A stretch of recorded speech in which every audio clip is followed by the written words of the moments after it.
Okay, so in 6.2, we're going to start with the geometry portion of this quarter, and we're going to review some terms that you might have learned in 8th grade, but that has just been so long, so we're going to bring those back fresh in your mind. We're going to do some terms, and we're going to do some solving. All right, so let's talk about some special names. So the first thing that we want to talk about are these 4 words. So we've got adjacent. So adjacent means right next to each other. So when you name the angles, if you're not given the numbers, remember angles typically use 3 letters, but these have numbers. So it says 1 and 2, those are adjacent, and then angles 3 and 4. So as long as they're right next to each other, that's adjacent. Vertical angles are the angles that are right across from each other. Okay.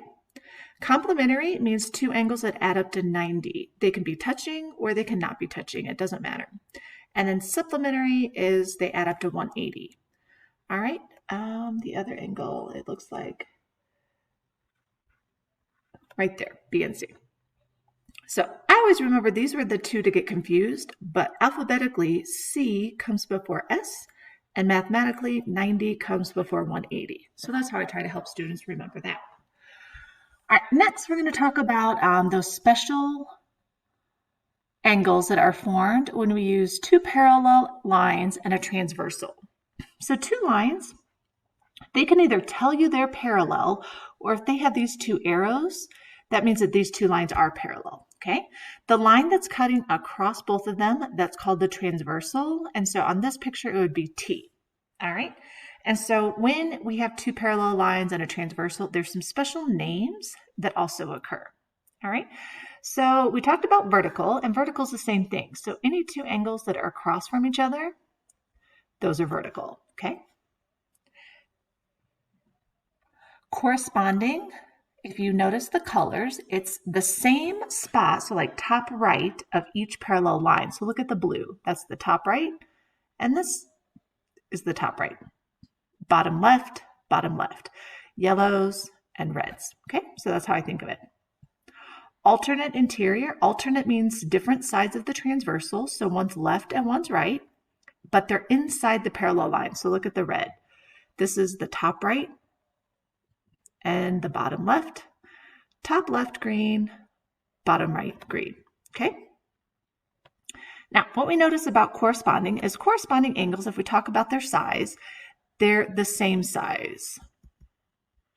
All right, so typically you have 2 different angle measurements when you're talking about parallel lines and a transversal, and so you have 2 choices. They're either going to be the same number, which means they're equal, or like here, so alternate interior, those are also equal size. So like if I knew that this was 100, then that means that this one is 100. And because the red and the green together, they make up a straight line, that means they add up to 180. So if I take 180 minus 100, I would get 80, and so that's 80, okay?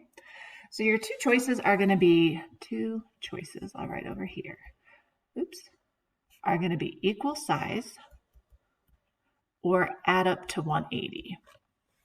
All right. So next, we're going to talk about alternate exterior. So look at the blue. So top, right, bottom, left.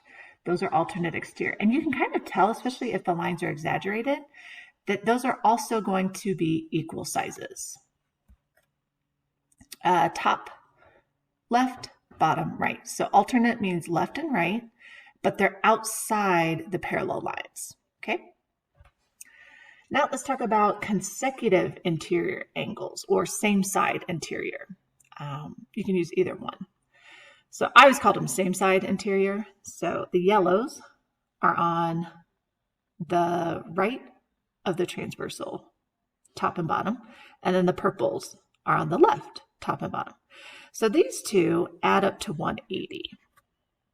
All right, and you notice like the bottom one looks acute, the top one looks obtuse. So that's how I know, oh, they're probably not equal, they add up to 180. So like if one was 100, the other one's 80. All right, so now based on why things are classified, we're going to name them and we're going to find their measurements, okay? So let's look at the first one. And typically there's only one correct answer. So we're given 2 parallel lines and a transversal. So I look, this is in the top right of this line, And then this one's in the top right of this line. And so that's corresponding. But you're going to go through those, all these choices up here. There's also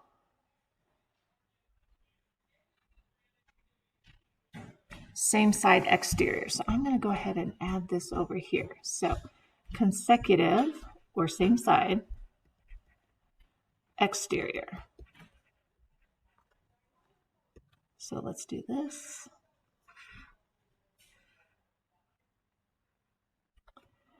All right, and then I'm going to do pink. So I'm going to do this one and this one. And let's do green. And then this and this. Okay, and so what we notice is on this one is also exterior, obtuse, and one's acute. So these add up to 180. Okay, so you can do consecutive or you can do same side interior. That one's just easier to say. Same side exterior. Consecutive or same side means the same thing. All right, so let's look at our second example. So what I notice is if these are my parallel lines, these are in between. So I'm going to look for one of the interiors. So our choice is same side. I'll write our choices down here. Same side interior or alternate interior. And we want to pick. And so I look and I say, it's always what side of the transversal are they on? And so what we notice is that's on the right and that's on the right. So we're going to pick same side. So same side interior or consecutive interior. Okay. All right, the last one, I threw in some extra lines here to try to make it look more confusing because it's not always just going to be two lines. So what I notice is that the X and the Y, they're not even touching this line. So you want to mentally kind of ignore that. And then I have two transversals, so I want to figure out which transversal am I really concerned with? Well, because this is X and it's touching this line, I'm really worried about this transversal. So we have to ignore, and I know it's really hard, we have to ignore this one for now. Okay? And so then it looks like one of our first two pictures if we ignore those pink squigglies.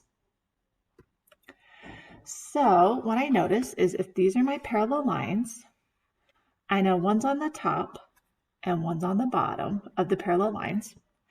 And then if this is my transversal, one's on the left and one's on the right. So I want to match and I want to say, okay, well, they're obviously not between, so I'm looking for exterior.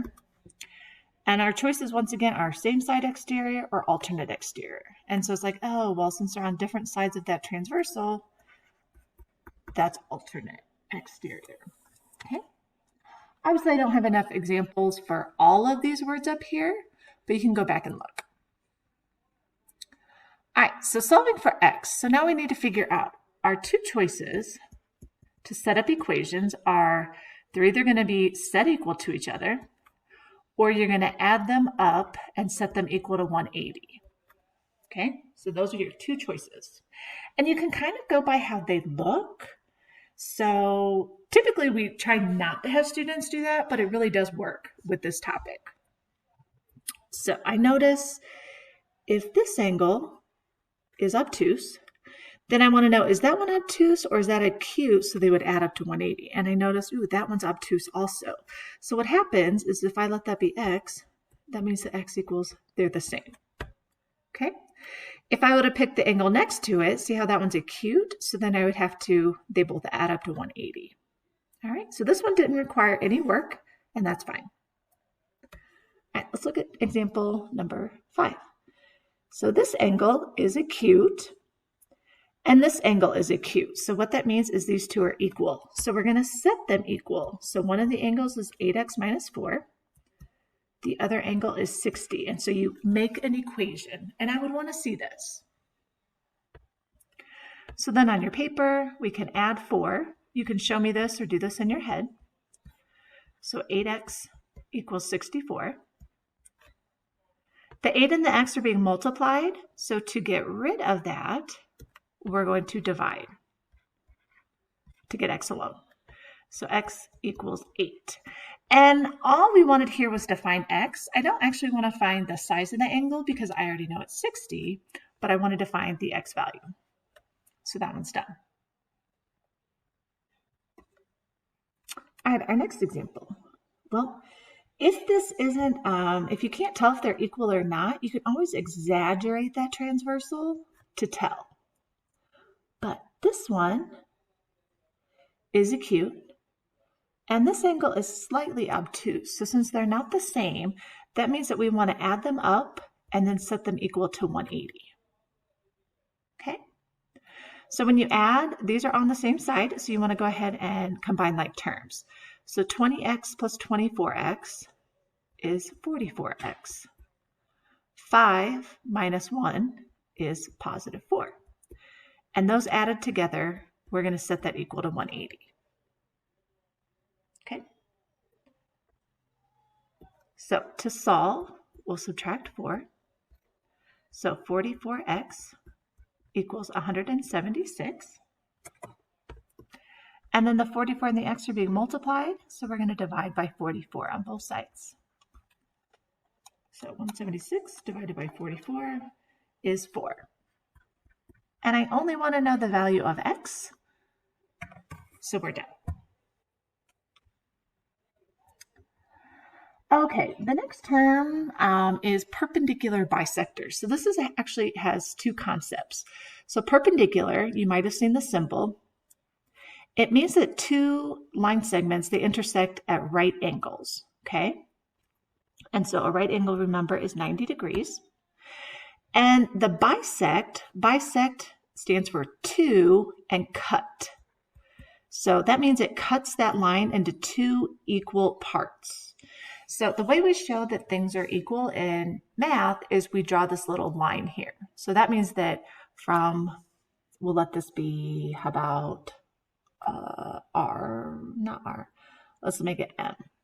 So what we know is that P to M is the same length as M to Q because it's a perpendicular and it's bisector. So we have a right angle, which means that this is a right angle, like all of these are right angles, and that these two lines are the same. Okay. So now there's a theorem, it's called the perpendicular bisector theorem, and it states that any point that's on this perpendicular line, so like if we took T, it means that it is the same distance from both of the endpoints. So if we look at P, we know that M to P is the same as P to N. But if I have another line that's on this perpendicular bisector like T, then now we know that M to T is the same as N to T. And if we had S is on the perpendicular bisector. So M to S is the same length as S to N. Now, we don't know that length without doing more math, but that's what this means. And each time you know they're different sizes, you just add another slash. So 1, 2, 3, 4, 1, 2, 3, 4. And so all of these would be equal. All right. And so that's just a theorem that we might be using later, so just keep that in mind. All right. So on your assignment, I tried to have colored boxes here, and that's where your answers go.